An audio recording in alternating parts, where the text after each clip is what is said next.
Bueno, quiero dar inicio a esta charla o conferencia que he generado producto de una serie de inquietudes que han salido en el último tiempo sobre el submarino Flak.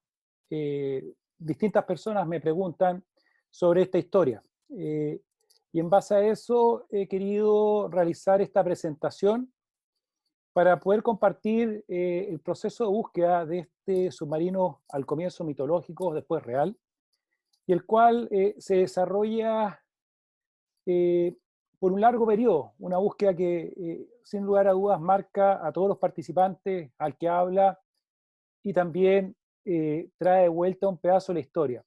Algo olvidado, lo trae al presente. Es así que quiero dar comienzo a comentarles, bajo mi prisma, eh, la historia de la búsqueda y rescate del submarino Flak. Esto va a comenzar en el año 1865 hasta el presente. Aquí hay unas fechas que coloqué, que son relevantes. Yo me presento, soy Daniel Malfanti Bravo, soy el jefe del equipo Usos, soy investigador histórico, explorador y líder de esta búsqueda en la cual me enfrasqué y he ocupado gran parte de mi vida en ella. Así que, primero que nada, les quiero dar a todos ustedes la bienvenida. Espero que logren soportarme y escuchar cómo hablo. Voy a hablarles de datos técnicos, de la experiencia de vida y, sin lugar a dudas, de consentimiento. Pues esta búsqueda va asociada a muchos sentimientos. Vamos a hablar de algunos éxitos, muchos fracasos, veces que toca morder el polvo, como digo, y eso. Así que va a durar aproximadamente 1 hora y media la presentación. Al término de esta, Andrés va a ver las preguntas o en forma paralela. Les pido que las preguntas sean por escrito en el chat y él las va a ir expresando en los momentos adecuados. Muchas gracias. Bueno, vamos a partir con la introducción a esta historia. Este gráfico que ustedes ven ahí, esta figura, es el submarino Carl Flak. Una joya de la tecnología, un diseño innovador que, como veremos, va a marcar un hito que quizás va a pasar desapercibido en Chile, pero a nivel mundial no va a pasar desapercibido. Es tan elocuente este submarino y tan premonitorio que fue realizado antes de la novela de Julio Verne de 20.000 leguas del viaje submarino. Vamos a hablar de un submarino que navega exitosamente el 21 de abril de 1866 y Julio Verne escribe su libro 20.000 leguas del viaje submarino en 1869. El submarino Carl Flak va a estar entre los 10 primeros submarinos del mundo. Quizás exactamente sería el quinto, sexto, por ahí. Pero como no hay certeza de algunos diseños, vamos a hablar que está entre los 10 primeros del mundo. Así que va a ser un gran avance tecnológico en este punto perdido del mundo, al sur del mundo. Como hay algunos que no sé si sean de extranjeros, he querido compartir un hemisferio terrestre, un mapa antiguo, y mostrar con una pequeña estrella dónde se encuentra el puerto de Valparaíso. El puerto de Valparaíso se encuentra en un lugar que quedaba por los años 1700, 1800, en un lugar perdido conceptualmente. Valparaíso va a ser la ciudad más cosmopolita en un periodo de la historia. Ahí se desarrolla esta aventura del submarino Carl Flak y su búsqueda.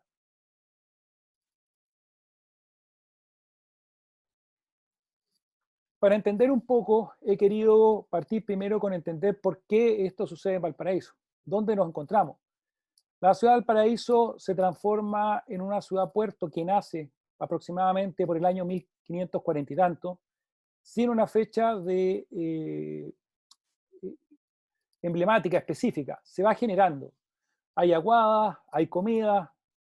Cuando las personas, los navegantes cruzan el Cabo de Horno, el primer puerto confiable se transforma en el puerto de Valparaíso. Es aquí donde ellos van a poder abastecerse de provisiones de agua y víveres. Y se va a producir que va a ser un lugar de descanso para las tripulaciones. Tripulaciones que en alguna de ellas nunca más volverán a navegar y van a conformar parte de la primera población de la ciudad-puerto de Valparaíso. Aquí podemos ver algunas imágenes de lo que era en esa época. A la izquierda hay imagen aproximadamente en 1700. A la derecha arriba, desde la vista de ustedes, van a ver una imagen que es la primera fotografía tomada en el puerto de Valparaíso.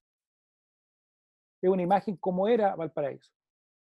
Abajo, un plano, una carta marítima del año 1838. Y a la derecha una vista probablemente del sector donde hoy día estarían los almacenes o reparticiones de la Armada, de cómo era el puerto. Una playa, vemos, suave, plana, mucha embarcación, de fácil acceso en esas épocas. Y obviamente, como les mostré, se va a transformar en un punto importante de toda persona que quiera salir de Europa, que quiera buscar una puerta a un nuevo mundo. Algunos irán a Norteamérica, otros quedarán en Argentina, pero algunos van a querer quedarse en Valparaíso por distintos motivos. Valparaíso así se transforma en un puerto cosmopolita. Para el año 1865, 1866, según algunos documentos que encontré, hablamos que el área de Valparaíso va a tener una población estimada de aproximadamente 75.000 personas. Eso va a abarcar la ciudad de Valparaíso. Si ustedes ven la fotografía que está abajo a la izquierda, frente a usted, esa fotografía corresponde aproximadamente a 1860 y algo, que es la época del submarino Carl. Vamos a ver los almacenes fiscales que se encuentran ahí, al fondo, y vamos a percatarnos que en ese sector también estaban los arsenales de marina. Una playa suave, mucha embarcación menor. Vamos a ver ahí un vapor de paletas que se encuentra a la derecha. Vamos a ver el muelle Prat, que hoy día está bajo el cemento, pero que ahí es donde llegaba el resto de las personas. Si pueden ver, se ve un montón de gente alrededor. A la foto a la derecha podemos ver parte de la población, del abastecimiento, de lo que significaba vivir en esta ciudad-puerto en aquellos años. Y para los que les gusta la historia, esta va a ser una ciudad relevante y que va a marcar hito. Cuando uno escucha hablar de Moby Dick, quizás Mocha Dick, el puerto de Valparaíso se va a imponer como algo notable, porque la historia real, ese barco cuando naufraga y es golpeado por una ballena, su tripulación va a intentar llegar al puerto de Valparaíso. Ese era su objetivo. Y en su viaje algunos van a morir, se van a comer entre ellos, y va a sobrevivir una pequeña parte de la dotación.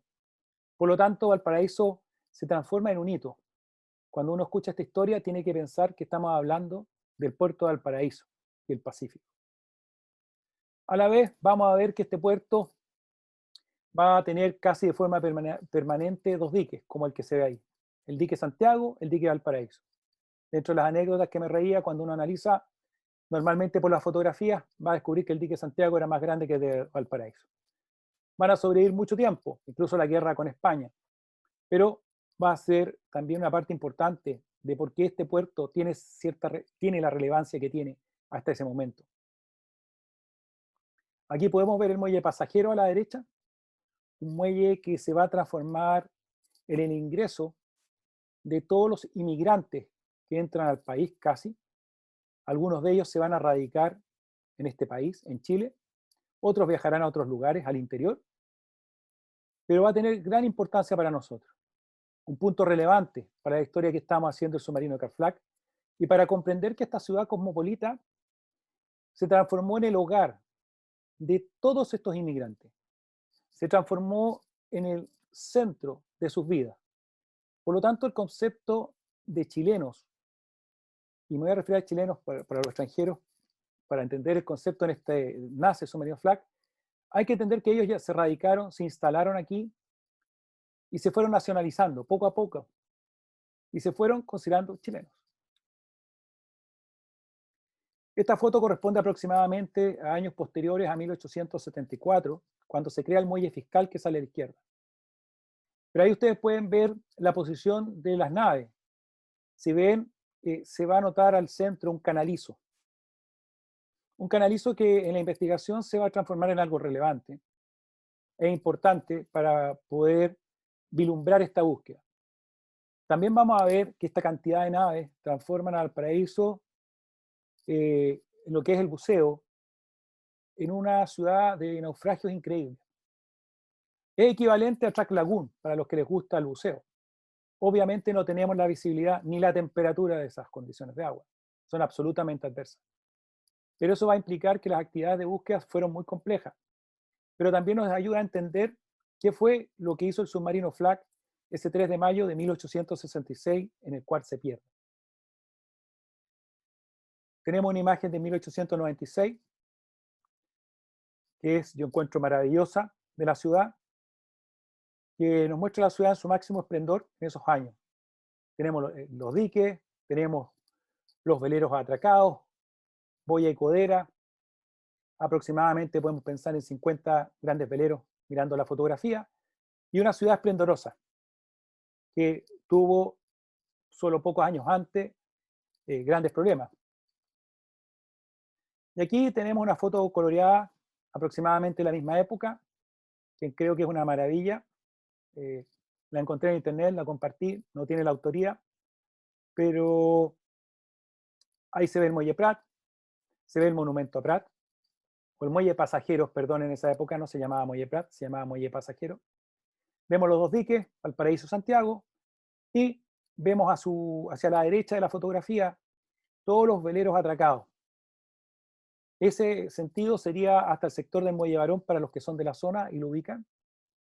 Esta foto probablemente es previo a 1906, cuando hubo un terremoto y destruyó gran parte de la ciudad del Paraíso. Y esta ciudad cosmopolita se va a traducir en que va a recibir a todas las personas. Todos estos inmigrantes extranjeros que van llegando van transformando esta ciudad puerto en su ciudad. Por lo tanto, el concepto de esta ciudad de chilenidad es muy potente para entender esta historia. En base a lo anterior y en comprendiendo un poco lo que está yo intentando introducirlo, es que quiero hablarle ahora de centrarnos en esta historia. Esta fotografía coloreada, vemos ahí a la izquierda con barba a Carl Flagg. Hacia nuestra derecha vemos a su hijo Heinrich. Vemos una pieza de artillería que va a ser relevante. Aquí vemos un padre y un hijo que van a defender su patria, van a defender su país, su nación, que hoy día sería quizás Heinrich considerado un niño, aproximadamente de 16 años, pero en esa época era considerado un hombre. Ese cañón que se ve ahí va a ser instalado en este primer submarino. En esa época no se llamaban submarinos, eran mencionados como armamento infernal, como torpedos. No existía el concepto de la palabra que nosotros hoy día utilizamos. Pero ellos son, o mejor dicho, Carl Flagg, padre, va a ser el gestor de este diseño, de esta creación que es una obra de la ingeniería.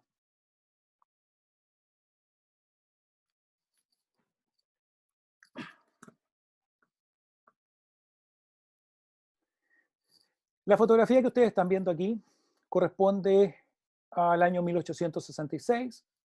Así era la ciudad de Valparaíso, en la época en que fue bombardeada, y la historia de Carl Flagg. Al fondo vemos los veleros. Si ustedes por algún motivo logran distinguir un edificio blanco al fondo, que no lo quise destruir la foto, serían los almacenes fiscales, sector donde estaría el submarino de Carl Flagg, porque ahí se encontraban los arsenales de la época, que no era una estructura tan bien establecida. Y vemos la ciudad de Valparaíso, el lugar importante. En ese sector es donde llegaban los inmigrantes, se encontraba la aduana. Ahí llegaban todas las naves y todas las cargas de distribución de la época. Perdón.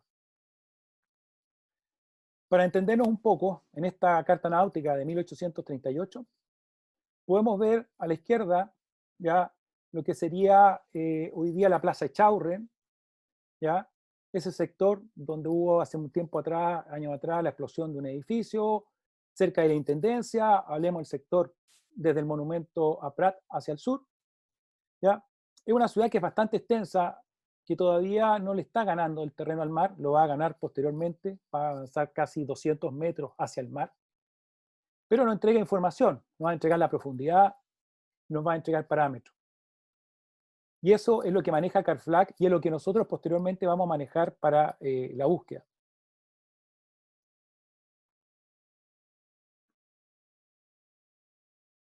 Vamos a vamos a entender también que vamos a hablar en esta ciudad, y que quiero dejar comprender, compartir, es que estamos hablando de gente que, independiente que algunos no se habían nacionalizado, eran chilenos, ya llevaban radicado en el país 15, 10 años o más tiempo. Va a desarrollarse esta nave infernal, va a construirse en esta ciudad puerto con un diseño innovador y va a terminar posteriormente en el fondo del mar, bajo el fango de la bahía de Valparaíso. Pero ¿qué pasa? Esta ciudad que les mostré, que era cosmopolita, que se encontraba en un punto importante para los navegantes que cruzaban el estrecho de Magallanes, va a entrar en un problema. En 1865, no me quiero meter a la historia al detalle, pero en el año 1865, por distintos conflictos entre Perú, Chile y España, Chile le va a declarar la guerra a España en septiembre. Un país que en ese momento tenía un par de buques, y no tenía nada más para poder defenderse, le declara la guerra a una potencia marítima. En Valparaíso no habían cañones, no había ningún tipo de defensa del puerto. Era una ciudad absolutamente desprotegida. No teníamos nada en esa ciudad para poder defenderse de una amenaza, creo yo, ni de piratas, ni de corsarios, y menos aún de una escuadra o una flota como era la flota española. Van a llegar en Numancia un acorazado, un blindado, un buque nuevo, acompañado de otras unidades relativamente nuevas, con pocos años. Y van a colocar a esta ciudad en un bloqueo. Vamos a entrar en guerra el 25 de septiembre de 1865 con España, sin tener hablemos que estaba la corbeta Esmeralda y algunas otras naves, pero ningún poder para poder contrarrestar la escuadra española. Por lo tanto, la escuadra española inicia un bloqueo que se traduce en un elemento mortal para esta gran ciudad portuaria que recibe inmigrantes y de repente no puede abastecerse, no pueden haber negocios, seguramente algo de hambruna, una serie de problemas comerciales de vida que van a hacer que el presidente de la época, junto al Ministerio de Guerra y Marina, busquen cómo destruir este bloqueo. Se van a entrar combates navales, van a haber distintos combates, se va a capturar una corbeta de la escuadra española, no logra levantar el bloqueo, lo molesta, pero en ese intertanto se va a comenzar a diseñar distintos artilugios. Entre ellos va a partir la construcción de estas armas infernales o torpedos en la ciudad del Paraíso. Habrá otro intento que se hace en Santiago, que lo explicaré después. Pero así comienza el desarrollo en el puerto del Paraíso de este artilugio para la defensa, que se va a transformar en este submarino que vemos en la fotografía. ¿Por qué es innovador? Porque va a tener estanque, va a tener un cañón en superficie. Para los que les gusten los submarinos van a comprender y van a entender dónde nace el primer cañón que lleva un submarino, ¿ya? Y que es utilizado principalmente en la Primera Guerra Mundial. Ya no lleva una bomba que se arrastra y que se inserta en un buque adversario, va a llevar en la línea de flotación un cañón, probablemente tipo bus, para poder dispararle a un buque adversario en la línea de flotación. La dotación de este submarino va a variar, según lo que estimamos, entre 11 y 14 personas. Y se va a mover de sus dos hélices que posee por tracción manual, moviendo una manivela y con ella se mueve el submarino. Por lo cual pensamos que es un submarino bastante lento. El peso aproximado o el desplazamiento aproximado de este submarino podría estar entre las 30 y las 50 toneladas.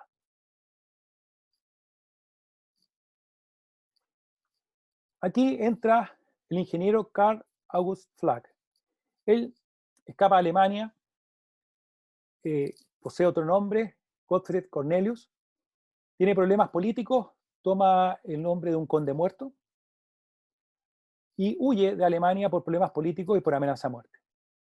Arriba a Chile en el año 1852, junto a su esposa Henriette Miller y a su hijo.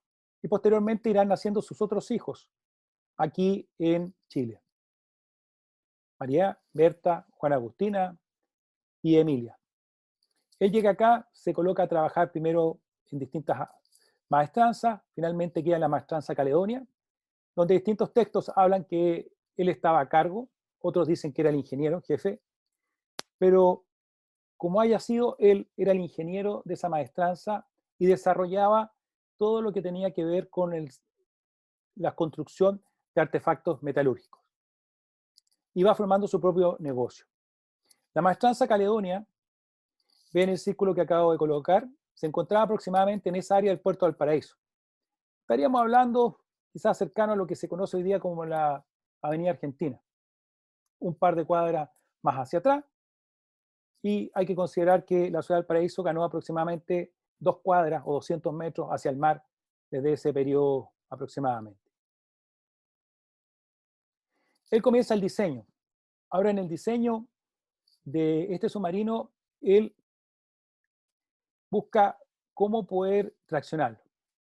Nosotros, en base a cierta información, nos descubrimos que es un tema manual y ahí resolvió su gran problema de cómo mover esta estructura.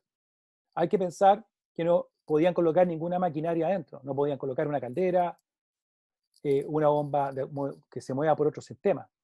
El espacio de un submarino es cerrado, no hay forma de tener otro elemento que no sea una tracción que no consuma oxígeno en grandes cantidades. Conceptos que en esa época se desconocían en gran parte en esta parte del mundo. Y en este diseño y en esta construcción de este submarino, la fotografía corresponde a sectores donde se debería haber botado el submarino Carl donde estaban aproximadamente los almacenes fiscales y los arsenales de marina. Y en la construcción se realiza, bueno, en los arsenales, y va a estar agregado aquí un carpintero, Adolfo Pulgar. ¿Por qué es relevante este carpintero?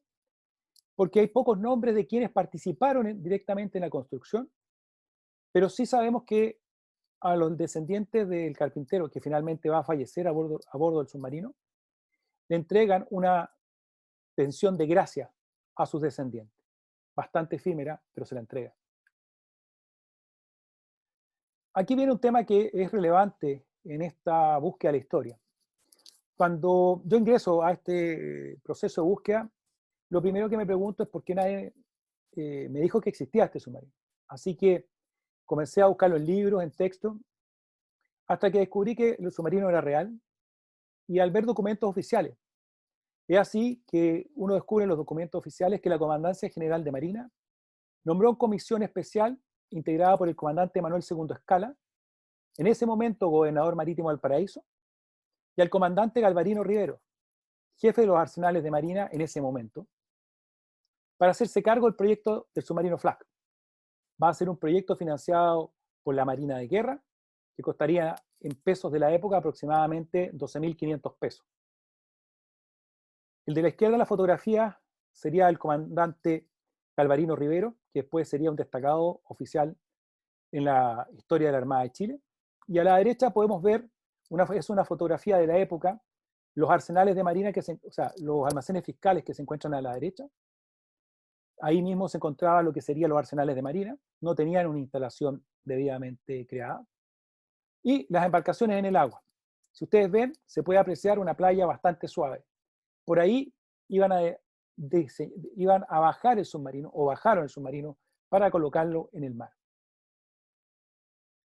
En esa época, este puerto cosmopolita se encontraba con la presencia de muchas marinas de varios países, entre ellos la Marina Británica. Va a ser importante esta porque en la historia del submarino vamos a descubrir que los ingleses van a intentar robarse este submarino. Esa fotografía corresponde efectivamente a la fragata HMS Leander, fragata que se va a encontrar en el puerto de Valparaíso y que, bajo las órdenes del almirante Michael Coursey, va a obtener la información de qué se estaba haciendo como armamento infernal para atacar a la escuadra española. Y estos van a ser los únicos documentos ciertos y fidedignos que van a quedar de cómo era el submarino Carl Flagg. Esto nos va a permitir a nosotros poder dilucidar qué pasó. Y también esa fragata que ustedes ven ahí va a ser una unidad de combate, un barco, un buque, que va a intentar rescatar y reflotar el submarino Carl Flagg. Ellos a toda costa querían llevárselo. Es así que el almirante Curcy le ordena a un guardiamarina de esa fragata, Sidney Apsey, hacer un plano, un croquis del submarino, el cual va a ser la única fuente de información. Ese croquis, perdón, se va a traducir en este bosquejo en 3D que diseñé y confeccioné a escala milimétrica de cómo sería el submarino de Carl Flagg. Vamos a hablar, y aquí hablamos un poco en base a información recogida en España, con especialistas de submarino antiguo, con otros conocedores de la historia, vamos a pensar y creemos que el submarino va a ser hecho en madera, forrado en láminas metálicas. Esa es la conclusión que llegamos nosotros al ver la historia y el proceso de construcción, y también para tener la resistencia adecuada a esta gran estructura que se hace. Los submarinos anteriores a esto eran submarinos muy pequeños, tenían aproximadamente 1,6 metros de diámetro, y aquí vamos a hablar de un submarino que tiene 3 metros de diámetro aproximadamente, y tiene casi 14 metros de eslora o largo. Su construcción se realiza entre los arsenales de Marina y la Maestranza Caledonia, que es donde trabajaba Carl Flagg, y en base al espionaje que realiza el Guardiamarina, podemos saber que la eslora es de 13 metros, la manga 2,8, va a constar de dos hélices que se van a mover por dos ejes que se mueven manualmente. Tiene 4 estanques de lastre, una bomba para expulsar el lastre, 14 de rieles o pesos de lastre, un cañón en cubierta y un arma a prueba que estimamos que es un cañón tipo bus para poder disparar a la línea de flotación. Aquí donde ven algunos números. El 1 es el sector donde está el cañón de proa, en la línea de flotación. El 2, ese cañón que iba en superficie, iba con un compartimiento estanco. Iba cerrado. Era un cañón de avancarga que para poder usarse tenía que estar seco.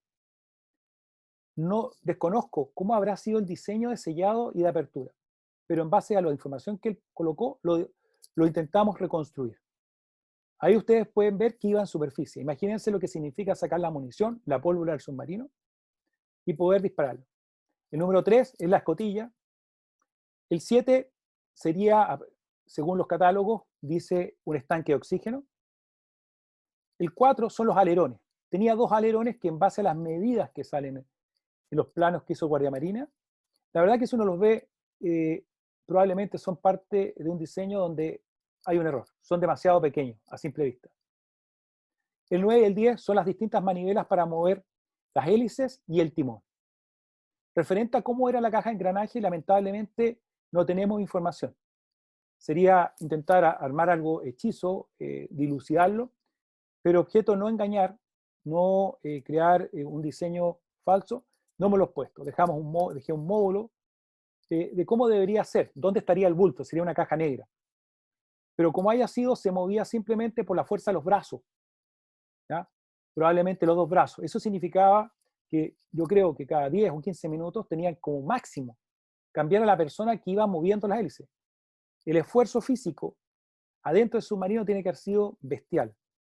Ahora, cuando uno inhala y exhala, inhala aire, y en el aire hay oxígeno, pero cuando uno exhala un porcentaje de CO2.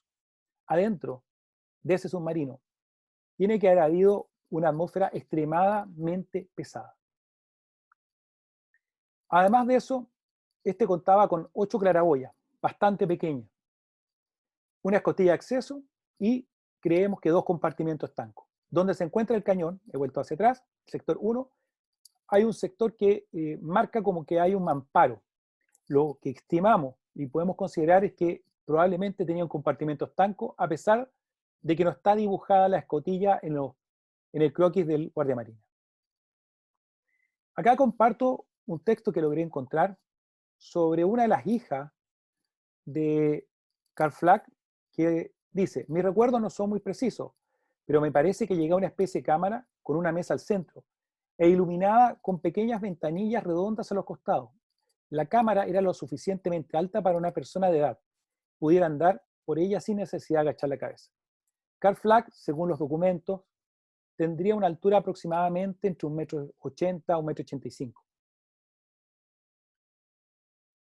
Mientras se realiza el diseño de este submarino, el presidente de la época va a recibir una presión porque no se lleven a cabo la confección de estas armas. Se van a detener el proceso de construcción con la esperanza de que esta presión de la escuadra española sobre el puerto de Valparaíso no genere, ¿ya?, una violencia sobre el puerto. Pero veremos que eso finalmente no sucede. Pero se sigue la construcción, según los antecedentes que uno va recogiendo, se confecciona con el personal de los arsenales de Marina, con la Maestranza de Caledonia, y sabemos con este carpintero Pulgar, Adolfo Pulgar. Lamentablemente, la presión de la escuadra española a que no se construyan armas para atacarlo finalmente cede, en el sentido en que igualmente el 31 de marzo de 1866, ellos bombardean la ciudad Puerto de Valparaíso e intentan destruir los arsenales de Marina, no obteniendo resultados en eso, pues ahí ya sabían que se construía esta máquina infernal para atacarlos a ellos. Es así que esta confección de esta arma lo que buscaba era poder combatir contra esta escuadra española. No me voy a detener en la historia de la guerra, no me interesa, pero sí hay que entender que esto fue un arma de combate, que fue diseñada y confeccionada para la Marina de Guerra de la época.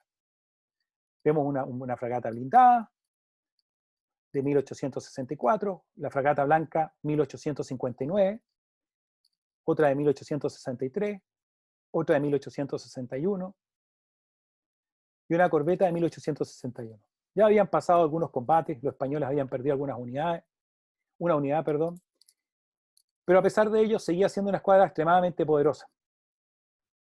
Hay distintos cuadros que relatan el bombardeo al puerto de Valparaíso, destrucción de gran parte de él, pocas muertes, pero un hecho que va a ser relevante para lo que continúa. La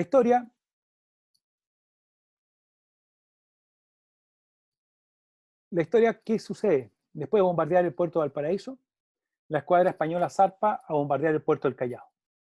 El puerto del Callao se va a defender de un posterior bombardeo y va a estar dotado sus cañones y su artillería, era un puerto fortificado, con artilleros chilenos.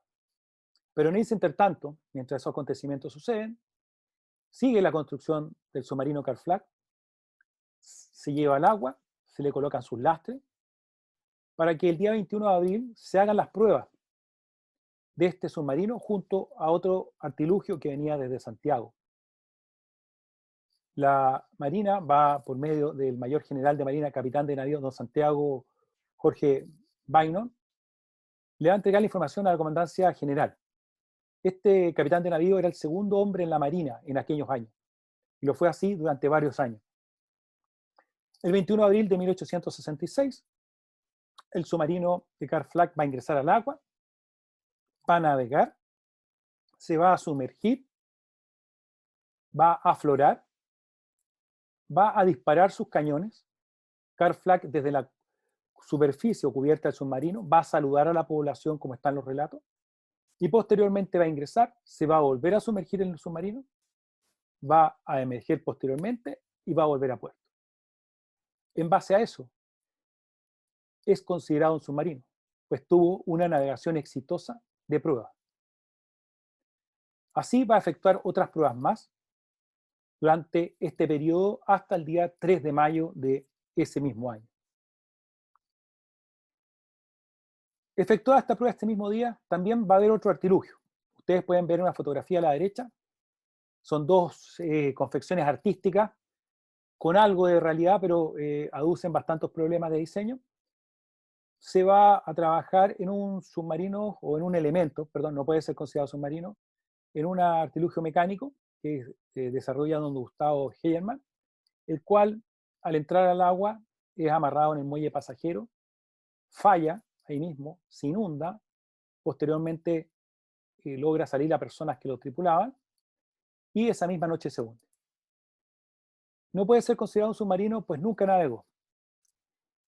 Muchos textos y documentos hablan de este gran submarino, Lo menciona como submarino, dejando de lado en la historia al submarino Carl Flagg. Y me preguntaban por qué. Es muy sencillo. Carl Flagg murió. Y el ingeniero Gustavo Hegemann va a ser un ingeniero muy importante en la zona. Y él se va a preocupar de contar sobre su ingenio. No va a contar que fracasó. Pero la historia le da muchos atributos a que este navegó y deja de lado al submarino de Carl Flagg, cuando la historia es absolutamente al revés.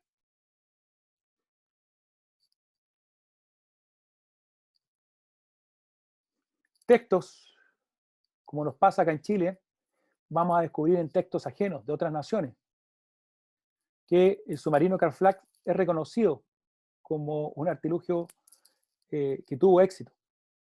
Va a salir en distintas publicaciones en Europa sobre esto. En Chile no va a pasar a mayores. El 29 de abril sabemos que nos consta que hay una segunda prueba. Hubo navegaciones que no quedaron constancias, pero sabemos que hay una prueba que valida nuevamente el submarino. Lamentablemente, los planos se encontraban a bordo del submarino y realiza sus pruebas de armamento, recibe el apoyo de los arsenales, y en ese intertanto, la escuadra española ya por el Perú se prepara el bombardeo del Callao, el cual va a ser realizado el 2 de mayo. Lo que ustedes ven en negrilla son documentos que salieron a veces en el Mercurio Valparaíso u otros medios de prensa. El 2 de mayo de 1866 se realiza el bombardeo del Callao. Un bombardeo que va a ser un tema épico, pues a la escuadra española le va bastante mal en términos generales, queda dañada, y genera también serias inquietudes con respecto a si la escuadra española iba a volver a bombardear el puerto de Valparaíso. Así que parten ciertas preparaciones, y es ahí que ese día 3 de mayo, Carl Flagg decide realizar una prueba no programada que no le informa a la Marina de Guerra y, según lo que entendemos, decide bajar aproximadamente a 15 metros de profundidad. Y en esta prueba no programada se va a suscitar una serie de problemas técnicos. Cuando analizamos el diseño, la estructura del submarino, vamos a descubrir que nunca tuvo la capacidad de poder bajar más allá de 10 metros de profundidad. Por su bomba, por el peso y por cosas que ellos desconocían, que hoy día nosotros sabemos a ciencia cierta. Es así que ese 3 de mayo se va a salir por el puerto de Valparaíso, por el muelle pasajero, son llevados en una embarcación. Tenemos algunos nombres, no están todos.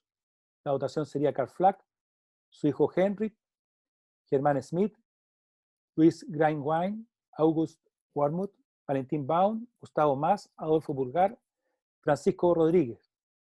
Y hemos puesto dos nombres NN porque según documentos sabemos que hay dos personas más que se embarcaron, pero no están los nombres.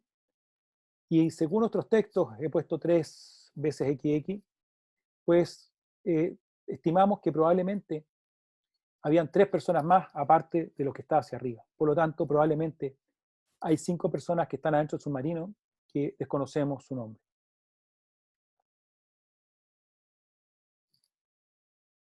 Ese día 3 de mayo de 1866, a las 8:30 se va a producir el embarco. Carl Flagg va a navegar en superficie con el submarino, ejecuta una corrección al compás. Y la corrección al compás se produce porque los compases son magnéticos y debido a la estructura de los submarinos y todo embarco tenía que efectuarle una corrección. Eso también nos va a permitir a nosotros saber cómo lo hizo y posteriormente en el trabajo de investigación nos permite a nosotros saber el área del hundimiento. Va a colocarle una boya en un espacio, una trinca que ellos describen, pero que no se ve en ningún plano. Se va a sumergir, pero al momento de sumergirse, esa boya desaparece, se suelta, se va a superficie. Según el botero que lleva la dotación, explica que ve que el submarino se sumerge y sale gran cantidad de burbujas. Al sumergirse, sumergirse genera esta gran cantidad de burbujas Había un par de remolcadores en el área, que es la Adela y el Pescadora, y se le solicita el apoyo. Ahí está la fragata HMS Leander, la cual envía sus buzos y lo encuentran al día siguiente, pues las burbujas siguen saliendo durante 24 horas posterior a su desaparición. Es así que se sumergen en la bahía de Valparaíso durante aproximadamente 7 días y en 27 brazas el buzo Wallace y el buzo Lois, y van a intentar reflotar el submarino Carflac en 3 oportunidades. Ellos van a describir que el submarino queda en una posición casi de 45 grados, lo van a lograr levantar, lo van a dejar en posición horizontal en el fondo, van a describir que se encontraba el submarino pegado al fondo con los mismos elementos de liberación, que lo vamos a conversar después. Ese mismo lastre que tenía, que estimamos un sistema de liberación, fue ese lastre el que finalmente los dejó clavados en el fondo. Van a dejar marcado el naufragio, la posición del naufragio, y lamentablemente el almirante recibe el día 12 la orden de zarpar al Callao para ver qué está haciendo la escuadra española, y él va a escribir y va a dejar una nota, es que conociendo al pueblo de Chile, estima que nadie va a hacer nada por la dotación del submarino Carflac. Según la información que vamos a recoger en la historia y en la búsqueda, esa boya de marcación del submarino Carflac estuvo aproximadamente hasta el año 1890. Es así que este submarino, al hundirse, como lo intentamos reflejar en esa vela, sin lugar a dudas esa mañana, y considerando la visibilidad de la época, lo más probable es que ellos, con sus 8 claraboyas, tuvieron luz. Si eran 11 o 14 personas adentro en ese volumen, la estimación para que ellos hubiesen vivido nos da a entender, con cálculos científicos, y quizás siendo pesimista, que probablemente murieron a las 11:30, 11:20 de la mañana. Si fueron afortunados, se habrán inundado y habrán muerto rápido. Pero lo que estimamos, en base a los conocimientos científicos de fisiología, si no tuvieron esa suerte, es que aproximadamente tuvieron 3 horas de agonía adentro del submarino. Era imposible que abrieran la escotilla para poder salir del submarino, y de haberlo hecho, también creo yo que con los conocimientos de la época era imposible que intentaran llegar a superficie nadando. De por sí, no salió ningún elemento a flote del submarino. En ningún momento, ni siquiera cuando se hizo el levantamiento y el intento de rescate por la fragata británica. Quiero detenerme un segundo acá, no sé, Andrés, si hay alguna pregunta que responder en esta parte. No, Daniel, no tenemos nada por el momento. Bien, después de esta parte, de esta etapa, ¿ya?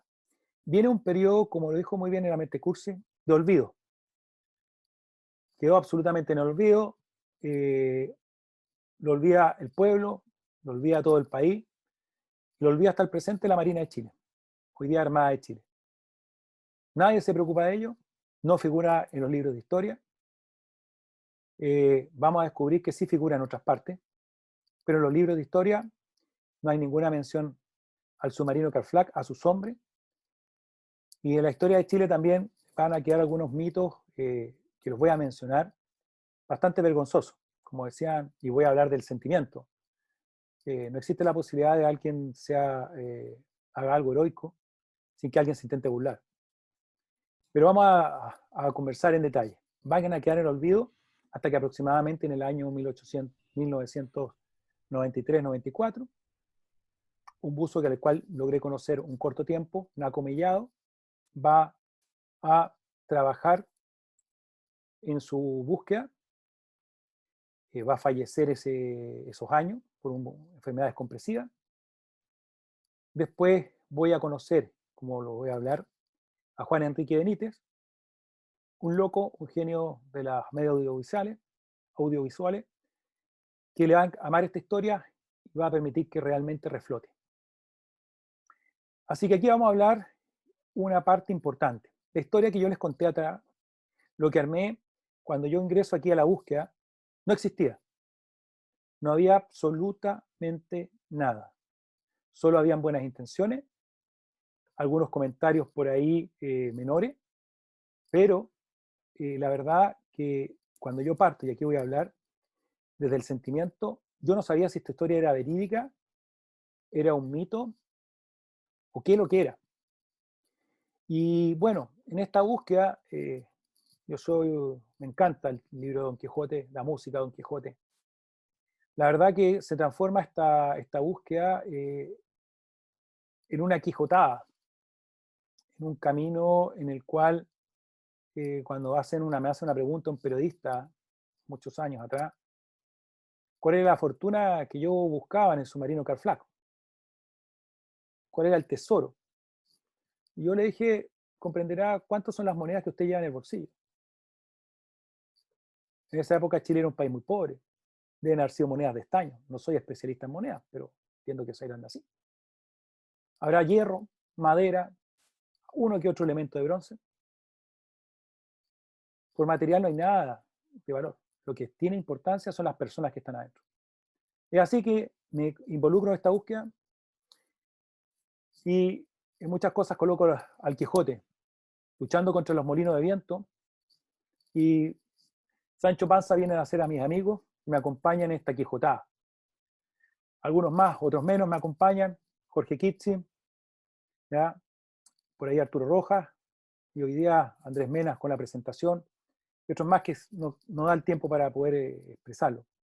Pero esto es una quijotada que creo que vale la pena vivirla, comentarla, pues la vida es eso, es un proceso que valga la pena comentarlo quizás con una cerveza, un vino, y tener algo digno que uno pueda contar con orgullo. Es así que la búsqueda se va a dar con una serie de anécdotas. ¿Cómo ingreso a la búsqueda? Y lo voy a contar rápido. A mí siempre me ha gustado buscar, y en esta búsqueda me invitan a una conferencia, y en esa conferencia que participo me hablan que van a buscar un submarino en la Bahía del Paraíso.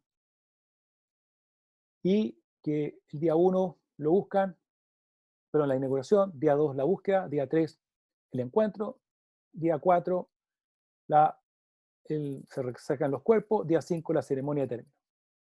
Yo me río porque me he dedicado a buscar cosas hace muchos años, casi toda mi vida, y en el Museo Naval había una persona que me ubicaba, yo estaba en servicio activo en la Marina, y ubicaba de alguna u otra forma en esa época a quien era el comandante en jefe, y en un chiste que tiro, el director del Museo Naval se ríe de mí y logra que me coloquen a mí a cargo de la búsqueda del submarino por parte de la Marina.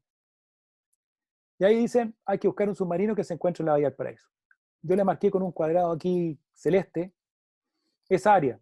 Esa área aproximadamente, para tener una idea de ese cuadrado, debe ser un cuadrado de 3 por 5 kilómetros. Buscar un elemento que está bajo el agua de 13 metros por 3 metros de diámetro, con la tecnología que teníamos el año 2006, aquí en Chile, yo creo que era más fácil buscar una aguja en un pajar que buscar el submarino. Pero eso es lo que me pidieron. Y eso es lo que la gente quería buscar. La verdad que cuando participé en la reunión y dije que era una locura, después se vengaban de mí.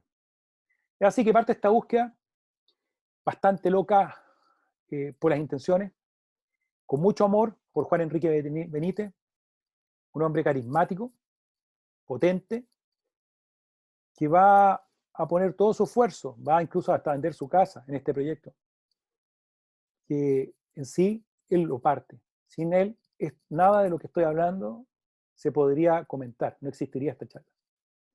Es así que vamos a trabajar en la búsqueda, vamos a entrar a conversar. Cuando me dicen a mí, buscarlo en la Bahía del Paraíso, yo les pregunto, lo primero que digo, es una locura, hay que acotar un área. No podemos entrar al agua pensando en eso, es imposible. Además que el puerto de Valparaíso es el puerto con mayor cantidad de naufragios probablemente en todo el Pacífico Sur. Aquí se hundieron en toda la historia 500 naufragios, de los cuales me consta y tengo la ubicación de 50 naufragios que están bajo el mar. Otros estarían bajo la ciudad y tengo la ubicación de 50 naufragios bajo el mar. Así que si uno habla de buscar aquí un naufragio, es bastante complicado a la vez también identificarlo.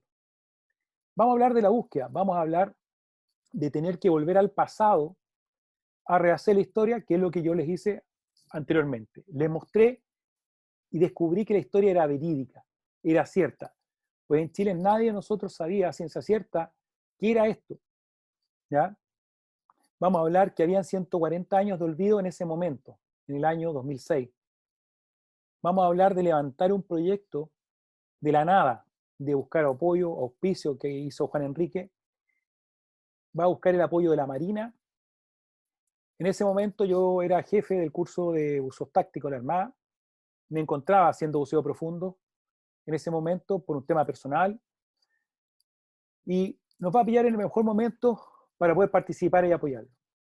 La empresa Ventos va a pasar sonares, nos va a apoyar y vamos a buscar en una primera etapa el submarino. Pero como yo les dije anteriormente, lo vamos a buscar a ciegas, sin información adecuada, sin datos concretos. Y eso va a producir que la primera etapa de la búsqueda va a ser, la verdad, una etapa para comprender que el submarino existía. Vamos a encontrar naufragios, vamos a encontrar pecios, vamos a encontrar una serie de elementos. Ninguno de ellos va a ser el submarino de Carl Flagg en esa primera campaña del año 2006. Nos va a implicar, sí, perfeccionar las técnicas de búsqueda. No es lo mismo buscar algo, un objeto a 10 metros, hasta 20 metros de profundidad, que estar buscando un objeto, ¿ya?, en el centro de la Bahía del Paraíso, como finalmente lo logramos determinar, a 50 metros de profundidad, en el área del puerto en ese momento que tenía el mayor movimiento de naves mercantes. Va a hacer que esos buceos sean extremadamente complejos, dificultosos. Uno, porque el fondo es un fango que se levanta muy fácil. Dos, el movimiento de nave y la baja visibilidad que teníamos, sin contar la temperatura. No voy a hablar tanto de la temperatura porque estamos acostumbrados nosotros acá. En ese momento teníamos temperatura alrededor de entre los 9 y los 11 grados Celsius en esa época. Vamos a bucear con 2 cilindros, bibotella, vamos a usar mezclas nitrox, pero no va a ser siempre, porque no teníamos todos los medios que quisiéramos tener. Vamos a usar los cascos, vamos a colocarnos nombres, vamos a usar boyas de levante, vamos a ocupar una serie de elementos que en ese momento íbamos innovando y probando para poder lograr los resultados adecuados. Todo lo que les estoy comentando va a tener una serie de incidentes, pues había mucho ímpetu, muchas ganas, en algunas áreas mucho conocimiento, pero en el área de búsqueda a esa profundidad, en ese momento no había mucho conocimiento. Es así que nos vamos nosotros desarrollando conceptos de búsqueda que nos permitan obtener resultados exitosos. Vamos a manejar mejor la información y van a hacer algo que yo lo puse aquí, los intereses personales en la búsqueda. Vamos a descubrir, o mejor dicho, voy a descubrir los intereses personales cuando un proyecto al final se ve etéreo, que no tiene sustancia, pero cuando se va viendo que la prensa internacional da vuelta al mundo, esta información, esta búsqueda va tomando una importancia relevante, van a salir intereses personales. A mí me van a hacer una pregunta: ¿dónde era más peligroso? ¿Estar buceando? ¿Qué parte del proceso del buceo? Yo personalmente le respondía, para mí lo más sencillo era estar bajo el agua y bucear solo. Lo más complicado era estar en superficie, responder a los periodistas, responder los intereses personales de las personas. Eso era realmente el problema. Estar bajo el agua era el medio, pero estar en superficie y ver los intereses personales realmente fue tedioso, agotador. Vamos a terminar esa búsqueda, ese primer proceso, y la verdad que va a ser un proceso bastante amargo, porque como les decía yo, vamos a haber encontrado muchísimos naufragios, pero ninguno de ellos era submarino. Juan Enrique Benítez va a terminar frustrado, otras personas también, y en ese proceso de ese verano, personalmente tomé planos, busqué, verifiqué. Lo primero que hice fue verificar que si el submarino existía o no existía. Y aunque usted no lo crea, mientras yo lo buscaba en la primer proceso de búsqueda, tenía mis dudas si realmente existía. Así que le puse a reestudiar la historia. Partí desde cero, viendo qué era esto. Lo primero que hice fue buscar que existiera. Descubrí que existía. Después fue abocarme y volcarme a la historia, a las cartas antiguas, a los mapas. Como la fotografía que ustedes ven ahí sobre la mesa, son puras mapas antiguos, planos antiguos, copias, a escala, como corresponde, cartas extranjeras, y buscando las fotografías, recorrer la ciudad del Paraíso, ver si las fotografías que uno iba encontrando tenían consistencia, la ubicación, y entender cómo era la ciudad en esos años. Y a la vez vamos a obtener en ese periodo de esta segunda búsqueda el croquis que hizo el guardiamarina Sydney, que es este. Que el que yo finalmente, cuando hice el logo que ustedes ven en la parte superior, submarino flag, lo hice a escala, me dio eso, va a ser cómo era el submarino en la realidad. Este es el único vestigio cierto del submarino Car Flag. La Armada Británica, la Royal Navy, es extremadamente profesional. No tengo ninguna duda que está hecho a escala y está de forma correcta hecho ese croquis. Tiene mucha lógica. A la vez, si uno lo toma, puede decir, este está en los archivos de la Royal Navy, y puede comprender que el diseño de los submarinos de la Primera Guerra Mundial van a ser basados probablemente en esto. Por algo, la Royal Navy va a tomar estos croquis y los va a enviar a Gran Bretaña para obtención de inteligencia de esa época.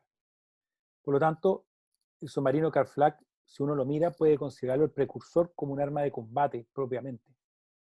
Pues va a tener cañones. El resto llevaba elementos que se conectaban al casco adversario y remaba, o digamos, se desplazaba el submarino hacia atrás y activaba las cargas explosivas.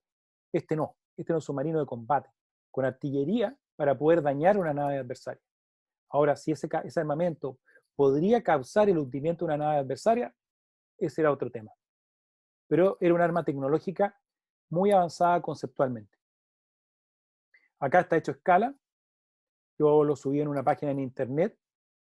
Después en Facebook voy a volver a compartirlo, donde está, lo pueden ver en escala, girarlo, montarlo y ver los componentes internos, como yo se lo mencioné anteriormente. En esta búsqueda, en este proceso, obtuvimos el bitácora de la fragata Leander y verificamos la información. Vimos lo que hicieron los buzos, vimos que era cierta esta historia, vimos el esfuerzo que hicieron. Estaban en algunos momentos casi 4 horas bajo el agua los buzos, amarrando, sacando piezas y intentando subir el submarino a superficie. O sea, fue un trabajo titánico. Imagínense lo que sería levantar entre 30 y 40 toneladas desde casi 50 metros de profundidad, simplemente con la fuerza de cabrestantes que se mueven con la fuerza humana. Tiene que haber sido un esfuerzo bestial. Lo lograron levantar 3 veces y las 3 veces se les cayó. La verdad que es un trabajo increíble lo que intentaron hacer. Bueno, y en esa búsqueda nosotros ocupamos tecnología, desarrollamos distintas cosas. Yo soy ingeniero naval, ocupamos lo mejor que podíamos en ese momento, con software, pues la ciudad de Paraíso había crecido hacia el mar, casi 200 metros, por lo tanto había una serie de información que ya no se podía corroborar, datos que no eran válidos porque estaba bajo la ciudad y no habían referencia. Pero logramos posicionar todo con distintas cartas, mapas, georreferencias, hasta ubicar un área de búsqueda razonable para ubicar el submarino Flag. Tomamos los planos que existían de la época, los analizamos, vimos que tanta información correcta tenía y en base a eso fuimos logrando tener un área bastante acotada. En esta fotografía aérea del puerto de Valparaíso, uno puede ver dónde están los buques de guerra que se encuentran a la derecha, al fondo se ven unos containers. Entre esas dos cosas, entre los buques de guerra y los containers, vamos a decir que por ahí está el submarino Car Flag. En esa área va a estar hundido aproximadamente a 50 metros de profundidad. Se organiza una segunda búsqueda. Juan Enrique Benítez va a buscar más fondos. La foto de abajo es de una persona que dio dinero. Hubieron alrededor de 12 personas que aportaron recursos para la búsqueda. 11 personas no quisieron aparecer nunca en la fotografía. ¿Ya? Pero le comparto la foto porque está Juan Enrique, que es el canoso de la derecha. En la fotografía arriba a la derecha está Víctor Alvial, que va a ser mi guía de buceo, que después va a tener una importancia relevante. Y a la izquierda está Arturo Rojas, un gran amigo y compañero de buceo. Se organiza una segunda expedición. Principalmente vamos a tener apoyo de la Armada, buzos voluntarios, y aquí marco también, aquí voy a tener un gran problema con intereses personales de distintas personas, y nos vamos a enfrentar a algo muy chileno, a los mitos y sus problemas. Y voy a hablar acá del tema del arqueólogo. Lamentablemente, cuando trabajamos, estábamos apoyados con un arqueólogo, el cual con sus intereses personales, la verdad, nos dimos cuenta que no buscaba el submarino. Estaba aprovechando los trabajos del proyecto para presentarlo en una empresa para mostrar cómo era el fondo de la Bahía del Paraíso. Es así que iniciamos la búsqueda y contra lo que opinaba el arqueólogo, buscamos en un área que determiné junto a Juan Enrique Benítez dónde debería estar el submarino. Y así que logramos encontrar este punto que se ve aquí, que es bastante especial, pues los sonares tienen áreas ciegas, áreas que no marcan mucho, y aquí lo marca en un área entre ciega y que se ve, que es esa figura que ustedes ven ahí. Con la orientación que había hablado, habían dejado escrito la fragata Leander, que se encontraba el submarino con proa al norte. Vamos a encontrarlo, vamos a encontrar esta posición, y que se va a traducir en que va a ser nuestro punto de buceo. A la vez en ese camino, no puedo dejar de mencionar que como todo proyecto de búsqueda, también nos vimos con algunos apoyos que no eran muy científicos, apoyo de mentalistas y otras cosas más. Pues sucedió. Pero debo ser honrado y reconocer que la mentalista que nos acompañó unos días antes, todo lo que dijo se produjo. Yo navegábamos en un bote sin que ella supiera y los puntos que nos dio, nosotros ya habíamos determinado y encontrado cosas que nadie sabía, solo sabíamos 4 personas. Y después, dentro de las anécdotas, va a decir quién encuentra en el submarino y va a decir un par de accidentes que iban a suceder. No sé si estábamos influenciados, pero efectivamente sucedieron. Cuando dijo que iban a pasar los accidentes, si alguien llevaba un cuchillo, se puso 2, si alguien llevaba 2 botellas, se puso 3, si llevaba 3, se puso 4. Va a haber una serie de elementos importantes. No puedo dejar de mencionar en este apoyo a la empresa Vento, que nos apoyó todo el proceso. Es así que en ese punto que ustedes ven ahí, yo junto al sargento Alvial en esa época, que va a ser la persona que se encuentra aquí a la derecha, con el flotador amarillo que se ve colgando su equipo, vamos a descender en ese punto y vamos a encontrar en ese día que cuando buceamos, que fue el 21 de abril, el mismo día que fue coincidencia del destino, no fue planificado, no sabíamos que ese día había navegado el submarino todavía. Ese había sido su primer día, ese 21 de abril, que efectivamente un 21 de abril había navegado por primer submarino, nosotros lo desconocíamos. Bajamos, hicimos ese buceo, la visibilidad no era superior a 1 metro. Estaba entre los 50 centímetros y 1 metro. Llegamos al fondo, llegamos a un montículo de tierra, todo esto lo determinamos al tacto y cuando nos metimos las manos bajo tierra, tocamos la estructura. La verdad que fue una sensación increíble, fue un momento bastante complejo también, pues estar en el centro de la bahía, no ver nada, sacar un elemento como lo hicimos, lo extrajimos para buscar si es que efectivamente no podíamos ver, saber si qué habíamos encontrado, pues en la búsqueda habíamos encontrado, como yo les dije, muchas cosas, basura, neumáticos, otro naufragio. Nunca teníamos la certeza de en el momento de encontrar algo, sino hasta que llegara a superficie y analizarlo. Pero aquí teníamos la confianza de que ese punto, que se suponía que no había nada anteriormente, debía estar el submarino de Carl Flagg. Así extrajimos esta pieza, ese 21 de abril de 2007. Posteriormente la mostramos a un especialista español, sin decirle lo que era, y él nos va a comentar que esa pieza corresponde a un submarino. Así que eso nos dio la confianza de esto. El arqueólogo que estaba en el proyecto, fue la última vez que lo vimos, él se robó la pieza, pero no importa, nosotros teníamos la información, ya habíamos hecho cosas antes. De ahí determinamos que el submarino Carl Flagg descansaba en el fondo de la Bahía del Paraíso, aproximadamente entre en algunas partes entre a 2 a 3 metros bajo el fango, no estaba a la vista, no se veía. Después de eso, con un gran entusiasmo, se preparó una tercera expedición. Aquí entramos a hablar un tema del apoyo, de los recursos. Estamos en un país en el cual la cultura, la verdad, no es un apoyo natural de las personas. Cuando alguien me pregunta, Daniel, ¿cuál es el apoyo que te han dado las personas? La verdad que normalmente guardo silencio. Pues no hay gran apoyo, por no decir que no existe. Se hace por el amor propio de las personas, se hace por amigos de amigos que apoyan, pero en general cuesta mucho. Los logos que ven ustedes en la polera, que están ahí, la verdad que no es que la gente pidió aparecer, simplemente Juan Enrique tomó un día y dijo, tienen que aparecer en alguna parte los que me apoyan. Y él los puso, que eran amigos de él, los que estaban involucrados. Pero en general todos los buzos que participan van a hacerlo en gran parte voluntarios y otros, la verdad, que recibiendo bastante menos recursos, lo hacen casi por amor al arte. ¿Ya?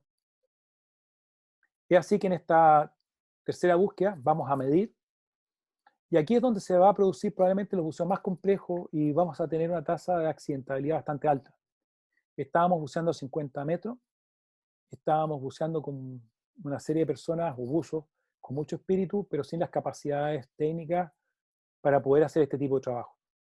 Es así que vamos a tener enredos, personas narcotizadas, un par de buzos que terminan en la cámara hiperbárica, algunos rescates que tenemos que efectuar bastante tensos. Se va a transformar en una etapa muy dura, que finalmente el último día de estas actividades, de esta etapa, donde nosotros tenemos marcado con esa bandera donde está el submarino, va a agarrear la embarcación, el viento nos va a botar, nos va a llevar lejos, que es esa embarcación azul que ven ahí ustedes, ¿ya? Y va a hacer que arrastremos un buzo por el fondo. Ese buzo, en ese momento, estaba golpeando el submarino.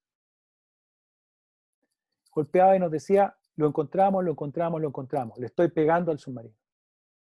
La embarcación va a carrear y ese día era el último día que podíamos seguir haciendo trabajo, pues se nos acababan los recursos. Todos estos buceos eran realizados con descompresión, en un ambiente complejo y con escasos recursos, como yo les planteaba. Fue una sensación amarga que a uno le deja la inquietud, la duda, hasta dónde puede llegar. Es así que yo coloco esa bandera, la dejo en ese lugar, terminamos el proyecto, salimos en la prensa, se hace un documental, y como no podemos rescatar más piezas, se pone en duda realmente si encontramos el submarino. Los datos históricos nos apoyaban, la pieza que habíamos sacado van a hacer que nosotros la podamos analizar, que eso no lo sabía el arqueólogo. Nosotros sacamos la pieza, la hicimos analizar, sin decirle a las personas o al centro qué es lo que estaban haciendo, y descubrimos que efectivamente era una pieza que correspondía a la época, que efectivamente era un dato científico. Y a eso nosotros vamos también a realizar, y aquí borré parte del dibujo, vamos a pasar otro equipo con otra persona que nos va a ayudar, y que es un equipo, un perfilador de fondo, que nos va a permitir pasar, y él sabía sí que estábamos buscando el submarino, pasa a su equipo y en el área que nosotros, o en el punto que le dimos nosotros, él descubre que bajo el fango hay una estructura tubular que tiene aproximadamente 2,2 metros de diámetro y el largo aproximadamente de 10-12 metros, que correspondería en base a todo lo que hemos hecho al submarino de Calflat. Esa fotografía que ven a la derecha corresponde a cómo son los buceos en esa zona. Después que se acabó la tercera etapa, la verdad que yo seguí solo, me ayudaba siempre mi partner Jorge Kitsi, ¿ya? Algunos amigos, yo me iba a una caleta de pescadores, invertía mis lucas, mi dinero, y bajaba, e iba, buscaba e inspeccionaba. A veces uno puede decir estaba apoyado en el fondo, sí, pues caminábamos por el fondo, escarbábamos para poder buscar, por eso a la vez el sedimento. En esta búsqueda aquí ustedes pueden ver, está el de uso verde, el traje verde, Jorge Kitzing, el Coque Kitzing. El que tiene algo de pelo en ese momento soy yo, el que está ahí. Y no puedo dejar mencionar que al botero, que es Víctor Aruiz, un pescador. Salíamos de Caleta Membrillo. Esa embarcación, con ella tenemos que haber efectuado quizás 50, 80 buceos al submarino Flag, sino más. De ahí salíamos, nosotros le pagábamos, nos movíamos, y con ello entrábamos al puerto a buscar este naufragio. Los buzos que quise poner a los buzos que son los que más me han apoyado en esta búsqueda, que está Víctor Alvial y Arturo Roja. Y así que fuimos buceando, recorriendo esta bahía, este punto, hasta obtener toda la información que era relevante y que nos servía. Después de esto, lo que hicimos fue un proceso de poder analizar que la información encontrada tenía concordancia con la historia, con los otros datos. Y con eso continuamos hasta que el año 2018, después de mucho tiempo de hacer trabajos esporádicos que no quería colocarlos para no aburrirlo, llegamos a que efectivamente el submarino descansa en el lugar que hablamos, a compartirlo mediáticamente y a intentar recuperar esta historia que consideramos maravillosa. Se generaron documentales, instituciones, universidades nos han apoyado con distintas partes de este proceso. ¿Ya? Actualmente estamos levantando el proceso, nos han ayudado, hemos aparecido para poder intentar recuperar este pedazo de la historia, terminar el proceso, poder validar una parte que hicimos del buceo, ¿ya? Y dentro de ese proceso hay algo importante, algo que siento que no hemos sido capaces de cumplir, o no he sido yo, mejor dicho, capaz de cumplir.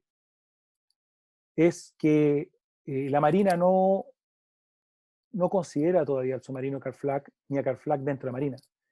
Pero en el Ministerio de Marina, en documentos de gobierno, sí figura, como ustedes pueden ver ahí donde dice pensión espía, donde hay un pequeño tinte verde, dice doña Enriqueta Miller de Flagg. Pero la Marina de Guerra le pagó pensión a la viuda de Carl Flagg.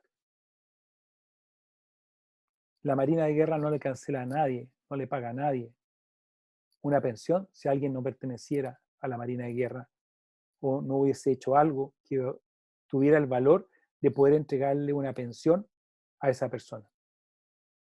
Esto es un documento importante para poder comprender que este submarino no era un submarino hecho por un grupo de personas al azar, era hecho por parte de la defensa de un país. Entonces, en este rescate hemos trabajado duro para sacarlo del olvido, a pesar de que físicamente hasta el momento no lo tenemos, traerlo a la memoria colectiva, lograr que la prensa lo mencione y generar programas de televisión, documentales, como se han producido. Independiente de todo, lo estamos volviendo tangible con esta misma presentación y con los que están escuchando. A pesar de no tenerlo, se vuelve tangible. Hay un esfuerzo grotesco, grande atrás, muy fuerte, de buzos de la Armada, civiles, comerciales, buzos técnicos que han apoyado de distintas formas. Hay personas que no bucean, que apoyan esto. Es un trabajo arduo que ha valido sin lugar a dudas la pena de todo el esfuerzo de años de un proceso como este. Y ahora, ¿qué es lo que queda? Terminar este proceso, poder lograr confirmar el punto, si se puede intentar pensar en rescatarlo, quizás hacer un museo ya sea presencial, interactivo, tangible o intangible, pero hacer algo para que no quede en el olvido. Es algo realmente que creo que vale la pena de poder hacerlo. ¿Y qué es lo que hicimos después de todo esto? Comprobar que la verdad historia. Vimos ese olvido, la búsqueda bajo el mal, lo inconveniente. Pero yo creo que lo más importante es poder hacerlo tangible, o esto intangible, traerlo de vuelta a superficie, y hacerlo parte seria de la historia de Chile, en este caso, porque es una maravilla tanto por ingeniería submarina, por el valor de las personas, por todo lo que involucra. Me preguntaban a mí en una entrevista cuál era el valor del submarino Flag, el verdadero valor. Y yo di una respuesta similar a la que ustedes ven ahí. El valor del submarino Flag no es el hierro ni la madera de sus cascos y maquinaria, sino que lo que son los hombres que lo navegaron en busca de la libertad de su patria y que sabiendo que su destino más probable sería la muerte, siguieron avante en una patrulla eterna en el fondo del mar. Creo que eso refleja el submarino Flag. Y quizás es lo más apasionante de esta búsqueda, que es hacer algo que es superior a uno y que trasciende. Quedo atento a sus preguntas e inquietudes, los que tengan.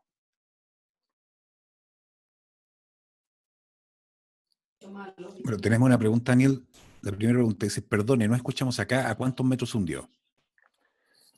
El submarino de Carl Flack, cuando hablamos de 27 brazas, estamos hablando aproximadamente, 27 brazas se habla cuando una persona tiende los brazos, aproximadamente 1,9 m, si la memoria no me falla, estamos hablando que el submarino Carl Flack se hundió aproximadamente a 46 metros de profundidad, en esa época. Pero hoy día hay sedimento, hay fango que cubre, que bajó de los cerros, entonces en la Bahía del Paraíso, donde está, se estima que hay varios metros de sedimento, por eso está bajo el fango. No es que se haya hundido, el fango de la ciudad del puerto lo tapó. Guillermo Lira pregunta, ¿cuál sería vuestro sueño con respecto a este naufragio? Yo creo que el sueño personal mío, lo podemos decir en tres. Primero que nada, voy a partir como marino retirado de la Marina. Que la Marina le dé el sitial que merece a estas personas, a la dotación de este submarino, que se merece en la historia de la Marina. Después, que la historia de Chile lo mencione como corresponde. Ese es un primer punto. El segundo punto es que somos un país que no tenemos un valor importante por nuestra historia. Creo que sería maravilloso poder rescatarlo. Creo que es factible. Yo ya hablé con empresas norteamericanas para poder hacer este rescate del submarino.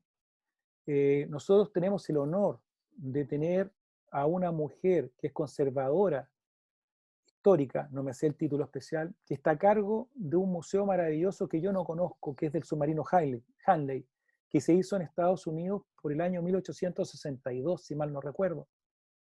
Y está a cargo de una chilena, la conservación de ese submarino. Por lo tanto, tenemos, primero que nada, personas chilenas que son destacadas eminencias en eso en el mundo. Hay arqueólogos chilenos, como yo conozco, Eduardo Roa, que trabajan en Suecia, que ven proyectos subacuáticos. Y la ingeniería está. ¿Tenemos buzos para poder hacer trabajo? Sí. Y el conocimiento para poder sacarlo, si me preguntan a mí, hay que traerlo de afuera. No, un proyecto de esto no es para ponerse a probar si lo hacemos bien. Hay que traer el conocimiento de expertos para poder efectuarlo acá de forma correcta. No es llegar y tomar, lo levanto. Pero lo más importante de esto, que antes de pensar rescatar el submarino, tenemos que tener dónde colocarlo. Es un proceso que dura bastante tiempo, ¿ya? No es un proceso que tomo los rescatos y después veo dónde lo coloco. Tenemos que pensar en armar una estructura, en armar algo. Y sin lugar a dudas, como lo han hecho países desarrollados, cualquier rescate de un artefacto naval, como Noruega, Estados Unidos, Suecia, bien desarrollado, genera turismo, recursos, cultura, y para los que invierten dinero, sin lugar a dudas, si piensan a largo plazo, o mediano o largo plazo, les genera recursos. Es un proyecto interesante por donde se vea. Eso es lo que uno ve con la experiencia. Y como no es un artefacto naval tan grande, estamos hablando de un container, del equivalente a un container de 40 pies cúbicos, es factible hacerlo. No estamos hablando de hacer una gran estructura, un gran edificio, no es para volverse loco. Sí, obviamente se necesitan recursos. Alejandro Duto. Hola Alejandro. ¿Plantearon alguna vez la posibilidad del rescate? Lo hemos planteado y yo lo he trabajado. Esto, como yo les mencionaba a algunos, y puse al Quijote, la verdad que este ha sido un proceso personal. La verdad que lo he planteado, hay gente que quiere apoyar, que tiene ganas de hacerlo, y espero que se cumpla, ¿ya? Pero es la idea es esa, la idea final es rescatarlo. Creo que tenemos tan pocas cosas en nuestra historia para poder mostrar, y acá tenemos algo que es realizable. Si a mí me preguntan si es realizable ingenierilmente, profesionalmente, sí. ¿Y hay personas especialistas para conservarlo? Sí. ¿Y se ha hecho en otras partes del mundo? También. Eddie Cerda pregunta, ¿cuánto ha sido el costo de las diferentes campañas? Bueno, yo soy divorciado y, bueno, he vuelto en pareja, así que puedo mencionar algo, no se van a divorciar porque, ¿ya?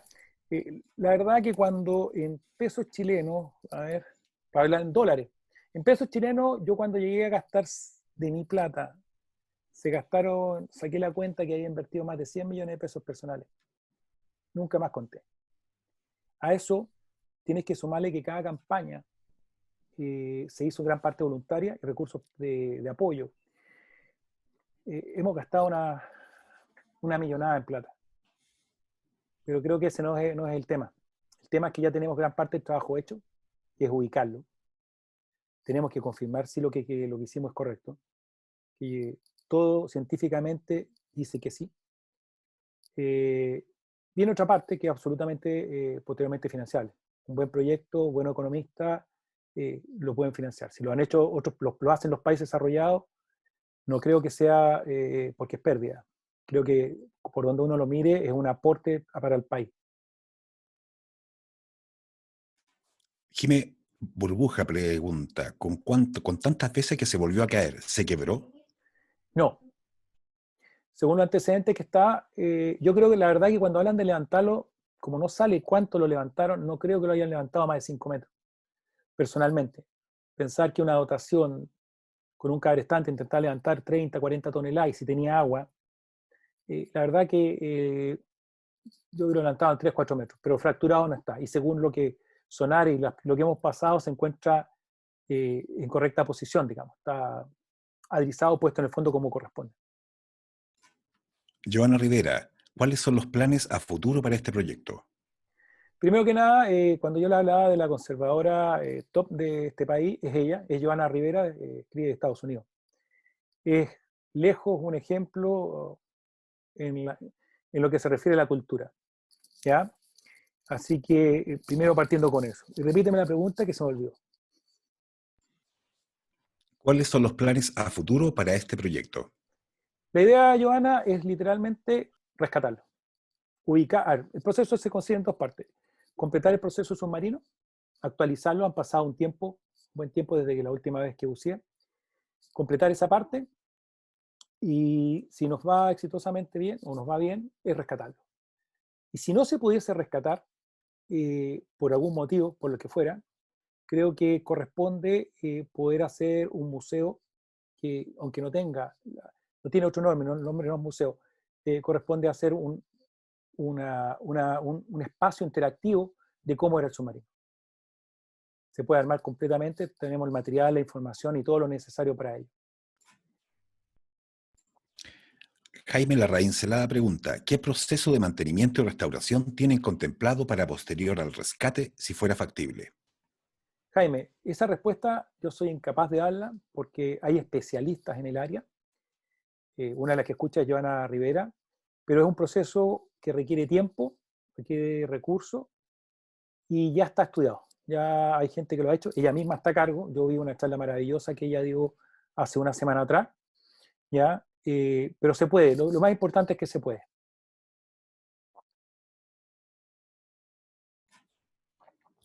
Mm, Cristian, ¿crees que la Armada debe hacerse cargo? La Armada de Chile no tiene dentro de sus tareas o misiones hacerse cargo de parte histórica, no está dentro de su asignación de recursos. La Armada puede apoyar, pero hacerse cargo del submarino de Carflac no tiene los recursos para poder hacer esto, tampoco tiene el lugar ni los medios. Este es un proyecto que requiere un museo especial, un lugar especial, no es tomarlo y colocarlo en algo que existe. No es así. Esto requiere un área especial de mantenimiento, conservación y, sin lugar a duda, lo que yo he visto afuera, en términos generales, este tipo de proyectos se realiza por particulares, independiente que las instituciones ya sean parte. Ahora, obviamente hay un órgano superior. Esto es algo histórico y esto, en el momento en que uno lo toma, tiene que pasar por el Ministerio de la Cultura. Ahí van a tener que terminar. No soy yo el que lo determina. Eso es importante también decirlo. Hay todo un proceso que se tiene que seguir paso a paso legalmente para poder preservarlo. Pero lo más importante es que quien está a cargo, quien sea, es que esto se preserve. Emiliano Herbert, ¿estará en condiciones de levantarlo sin que se desarme? ¿Y la tensión superficial del fango lo soltará? Para un rescate así, lo que se hace hablemos, se coloca faja, se limpia, se saca el sedimento, ¿ya? Y generalmente estamos hablando para poder retirarlo, no es complicado. El tema de sacarlo como corresponde, bueno, ahí yo les mencionaba, yo ya me contacté con Estados Unidos, con personas que han visto este tipo de cosas, están las mismas personas que sacaron al submarino Hanley, ¿ya? O sea, hay capacidad de conocimiento y experiencia para poder hacerlo como corresponde. No es un trabajo tan complicado hoy día, ha mejorado mucho el buceo y el equipamiento de buceo en estos últimos 15 años.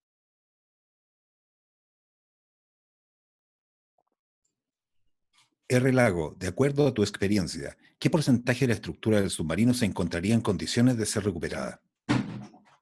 A ver, según la gráfica que ustedes hablaba, lo más probable es que se encuentre con unas partes colapsadas y por lo que entendemos debería estar bastante armado. La conservación del material bajo el agua en la medida que hay poco oxígeno, fango y frío, se conserva bastante bien. Los naufragios del puerto de Valparaíso, que están bajo los 40 metros de profundidad, se conservan en un estado realmente maravilloso. Mauricio Moneta, técnicamente, ¿se puede hacer otro FLAC corrigiendo los detalles técnicos? Claro que sí. Tenemos los errores, sabemos dónde están las cosas, claro que sí. No, no hay ningún problema.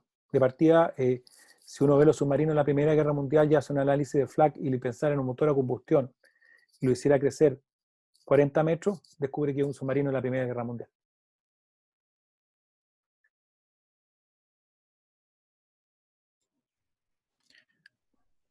¿Se conservan en Inglaterra los elementos sacados por los Leander?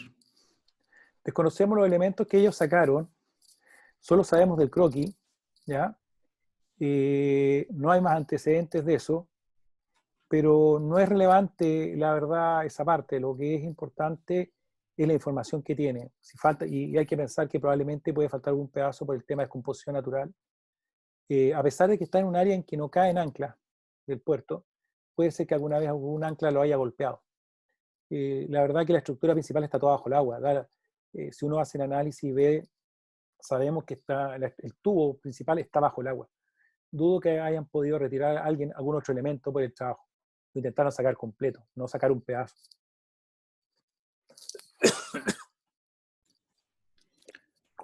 Emiliano Eberl, y si está completo, ¿cómo sacarlo en la plancha de muestra? Con mucho esfuerzo, cortándonos las manos, bastante sangre corrió. La verdad que la plancha que sacamos sería aproximadamente de 30 centímetros por 25, así que no es tanto. La verdad que es un sector que vimos que tocamos, estamos hablando que todo esto al tacto, que había madera, que había elementos y era fácil de retirar. La verdad que no sabíamos lo que era, primero que nada. ¿Ya? Eh, Después nos dimos cuenta de lo que era, y después al tocar, con varillar, nos dimos cuenta que estábamos en una estructura que correspondía al submarino. Benjamin Smith, ¿cómo se puede apoyar a terminar esta tarea de reflote? Estamos trabajando en eso, es recurso. Si tú me preguntas qué es lo que se saca adelante un proyecto como esto, es teniendo los recursos para poder continuar este trabajo. Yo ahí anoté el correo, por si a alguien le interesa, dejé el correo en alguna parte de la presentación para que lo puedan ver o nos escriben por mi Facebook, Daniel Malfanti, y pueden participar.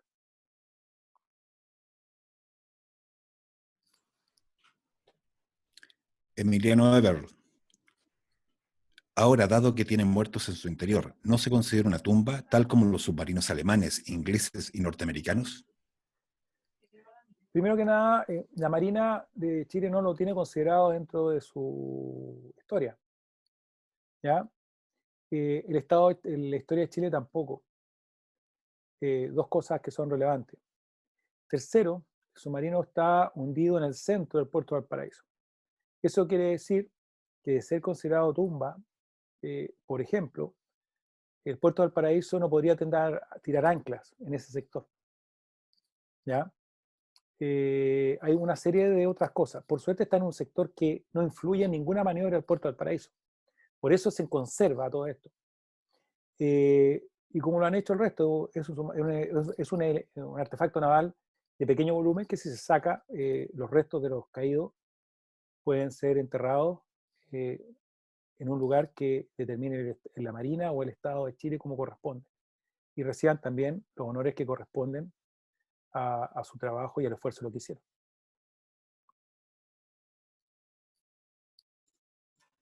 Blanca Fernández, ¿alguna teoría? Estás en mute. ¿Qué es lo que la teoría por qué se hundió? Es relativamente sencilla. El submarino tiene un espacio aproximadamente 40 metros cúbicos, entre 11 y 14 personas adentro. El consumo de aire hace que ellos no tuvieran el volumen para poder desplazar mucha cantidad de agua. Hubo un error, según lo que nosotros apreciamos, en la profundidad versus el lastre para poder desalojar el lastre del submarino. No tenían las bombas, la bomba era manual, no tenían cómo sacar el agua que colocaron para hundirse. Y el sistema de lastre que ellos tenían, según lo que podemos ver, probablemente ellos tenían dos o tres elementos para poder liberar el lastre. Yo soy paracaidista, bueno, hace mucho tiempo que no salto. Los paracaídas de reserva, por ejemplo, viene el concepto de un pin, que uno toma una sola pieza y se suelta y cae. Si uno tiene dos elementos y no está nivelado, el segundo elemento, si no sale exactamente al mismo momento, se dobla y queda trabado. Y según lo que nosotros vimos en los documentos de la fragata Leander, eso le sucedió. El lastre quedó puesto de tal forma que clavó el submarino en el fondo. Víctor González pregunta, en relación a las personas que tripularon este submarino, ¿qué información tienen sobre sus familiares? ¿Están de acuerdo con el submarino en superficie? Ya no quedan familiares directos de ninguna persona del submarino Carflac.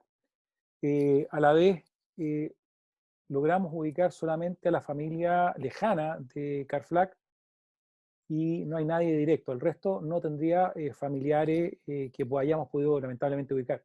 A pesar de que salieron en la prensa y hemos puesto la información por todos lados, no hay familiares. Por lo tanto, no tengo antecedentes. El último familiar de Carflac, lo que él quería, y él participó en el proceso de búsqueda, lamentablemente no le tomamos fotografía.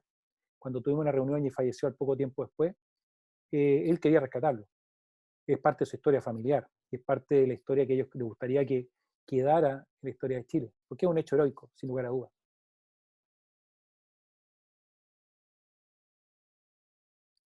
Emiliano Herbel pregunta, ¿pudieron apreciar al tocar si la madera estaba con agujeros por gusanos? No, no hay nada. En esa profundidad no hay, gracias a Dios, en ninguno de los naufragios que está en la Bahía del Paraíso tiene ese tipo de problemas. La cubierta de los veleros antiguos, de teca, está intacta. Y esto mismo pasa con ellos, con el submarino Carflac.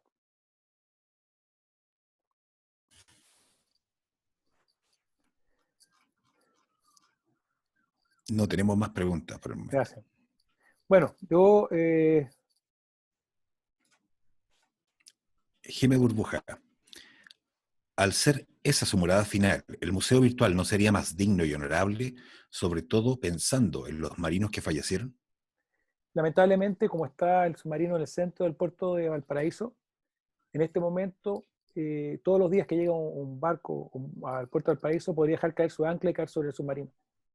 Así que algún día podría suceder sin ningún problema que un ancla va a subir los restos del submarino a su cubierta cuando se esté zarpando, se esté yendo, con todo lo que está dentro. Por eso no es un lugar digno, o si usted me pregunta, no es un lugar para llamarlo tumba de guerra. Es como, no sé, en Chile, en la Alameda, al medio quedara un accidente y lo conservaran por siempre hasta que pase un camión y lo aplane.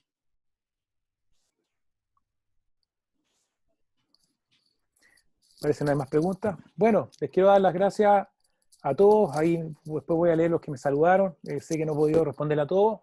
Por su paciencia, espero que les haya gustado. Y los invito a seguir esta historia.